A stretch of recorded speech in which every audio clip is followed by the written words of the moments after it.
জয়তে মই আমাৰ 16তম বাৰ্ষিক লাচিত দিৱস উপলক্ষে ইয়াত উপস্থিত থকা মোৰ শ্ৰদ্ধাৰ ডাঙৰ সৰু আইসকল ভাই ভনীসকল সকলোকে মই মোৰ এই লাচিত সংঘৰ ফালৰ পৰা আৰু তাৰে উপদেষ্টা হিচাপত মই সকলোকে মোৰ আন্তৰিক শ্ৰদ্ধা জ্ঞাপন কৰিছোঁ আৰু জ্ঞাপন কৰিছোঁ এই লাচিত সংঘ উপস্থাপন কৰা জন্ম দিয়া প্ৰাক্তন বুদ্ধ বসুমতাৰী গৌৰাঙ্গ দাস অমিত হাজং ৰাকেশ বড়ো সূৰ্যতমান যিখিনি ব্যক্তিয়ে পোনপ্ৰথমৰ পৰা এই লাচিত যুৱ সংঘৰ জন্ম দিছিলে তেওঁলোকৰ অশেষ কষ্টৰ কাৰণে মই তেওঁলোকলৈ মোৰ ফালৰ পৰা আন্তৰিক শ্ৰদ্ধা জ্ঞাপন কৰিছোঁ। এই মোৰ লগত থিয় হৈ থকা শ্ৰদ্ধা ৰাইজ, এই দুজন মহান ব্যক্তি, এজন দূৰদৰ্শন তথা শিল্পী, দূৰদৰ্শন কণ্ঠশিল্পী মাধৱ হালৈ, আৰু এইজন আমাৰ অসম চৰকাৰৰ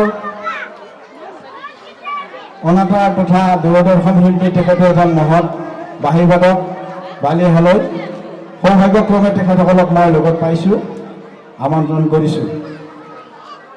মই যিটো সমবেত সংগীত গাম এইটো অলপ অন্য ৰূপ, ইয়াত যদি ভুল ভ্ৰান্তি হয় আপোনালোকে ভাতৃ মৰমৰে মোক আদৰ্শমূলক হিচাপে পৰামৰ্শ দি মোক যেন ভৱিষ্যতলৈ আগুৱাই দিয়ে, ভুল ভ্ৰান্তি হ'ব পাৰে।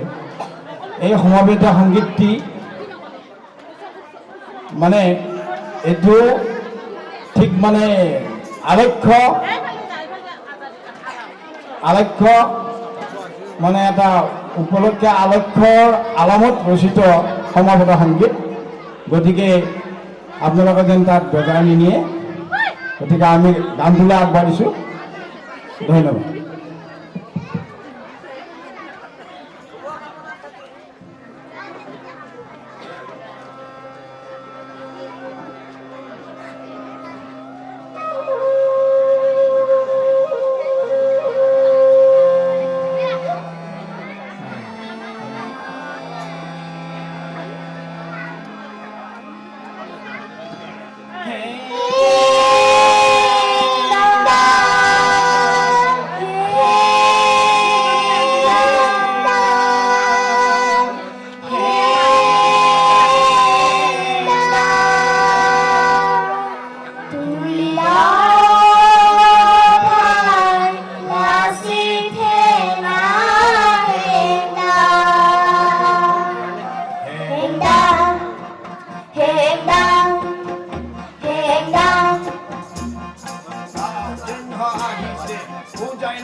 Oh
গদাপানী ক'ত লুকাই আছে, ক'ত আছে, মই একো ক'ব নোৱাৰো, মই একো নেজানো।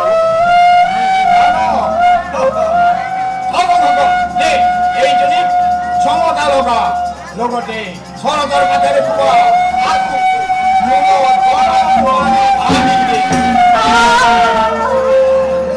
জয়মতী, এতিয়াও সময় আছে। স্বামী গদাপানী ক'ত লুকাই আছে কৈ দে। মই নেজানো বুলি কৈছো নহয়, তেওঁ কলৈ গৈছে, ক'ত আছে, মই একো নেজানো, মই একো নেজানো। নেজানো তেনেহ'লে ভাৰসকল দে তাইক আকৌ শাস্তি দিয়ে। জয়মতী, অন্তিম কালৰ কাৰণে কৈছো, তোৰ স্বামী ক'ত লুকাই আছে কৈ দে। আপোনালোকে মোক মাৰি পেলালেও তেওঁ ক'ত আছে, কলৈ গৈছে, কি কৰিছে, মই একো নেজানো, মই নেজানো বুলি কৈছো নহয়, নেজানো নেজানো নেজানো। নেজানো কি চাই আছ? দে এইবেলি তাইক মূৰত গৰম তেল ঢালি দে। ভগৱান, মোক ৰক্ষা কৰা প্ৰভু, মোক ৰক্ষা কৰা। অখনি গদাপানী